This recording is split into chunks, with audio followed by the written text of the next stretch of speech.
Malang yang dialami Muhammad Ilham, warga Jalan Suak Bujanga, Perumahan Gandus Sejahtera, Kelurahan Gandus, Kecamatan Gandus, Palembang.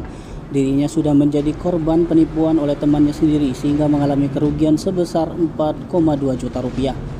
Oleh kejadian yang dialaminya tersebut, membuat laporan ke SPKT Polrestabes Palembang guna melaporkan temannya berinisial YT. Menurut keterangan pelapor, dirinya membuat YT yang tidak kunjung mengerjakan pekerjaan pemasangan plafon PVC rumahnya, sedangkan uang pelunasan pengerjaan sudah ditransfer ke rekening pelapor. Menurut Ilham, dari satu disepakati harga untuk pengerjaan semak pemasangan plafon tersebut, di mana awal mula penipuan itu terjadi. Namun setelah uang diberikan semua kepada terlapor, lanjut korban pengerjaan tidak kunjung dilakukan terlapor. Bahkan hingga dilaporkan ke pihak berwajib tidak juga terlihat. Sementara itu laporan korban sudah diterima pihak SPKT Polrestabes Palembang dengan tindak pidana penipuan dan atau penggelapan dan masih dalam proses penyelidikan polisi. Ini laporan apa kita ke sini? Laporan penggelapan di sini. Cak mana ceritanya tuh?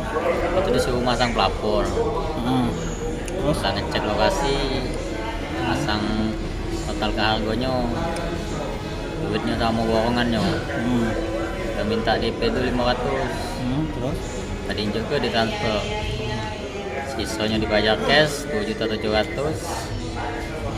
Sore malam itu transfer lagi 1 juta, jadi totalnya 4.200.000. Sampai hari Kamis janjinya datang bahan sama dia, mana datang lagi. Nomor dia udah aktif lagi. Kita kenal dari mana gitu om itu? Kawan pegawai. Oh, kawan kita dewe. Iya, dia tuh tahan berhenti pegawai. Lalu datang di rumahnya Dia lah pindah ngontrak. ngontrak. Dia hari kedua dia tuh tahan berhenti pegawai. Nah, berapa lama kenal gak? Nah, lama juga udah pegawai dia. Anak setengah tahun. Freelance dia tuh. Oh, freelance. Iya. Itu akrabnya atau? Tim Liputan Sumsel Update TV melaporkan.